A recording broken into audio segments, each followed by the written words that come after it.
কি ব্যাপার মুখলেস, তুই এটা এখনো পরিষ্কার করা নাই?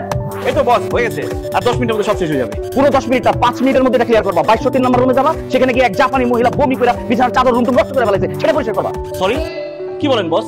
জাপানিজ মহিলা বমি করে রুম নোংরা করে ফেলছে, আমি কেন পরিষ্কার করবো? প্লাস এই হোটেলের ক্লিনার তুমি, তো তুমি পরিষ্কার করবে না তো আমি পরিষ্কার করবো?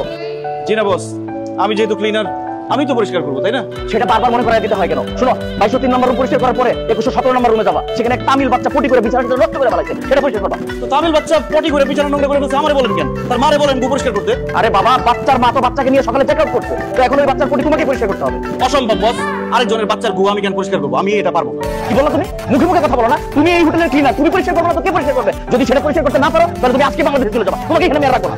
বস অবশ্যই আমি কি বলেন পটি পরিষ্কার করবো, কারণ কাজ তো কাজই, কাজকে ছোট করে দেখার কোনো অবকাশ নেই। আমিও কাজকে ছোট করে দেখবো না, আমি কিছুক্ষণের মধ্যে গিয়ে মুদ বমি যা আছে সব পরিষ্কার করে দেবো বস, আপনি জান। ভেরি গুড, 30 মিনিটের মধ্যে দুটো রুম ক্লিন চাই।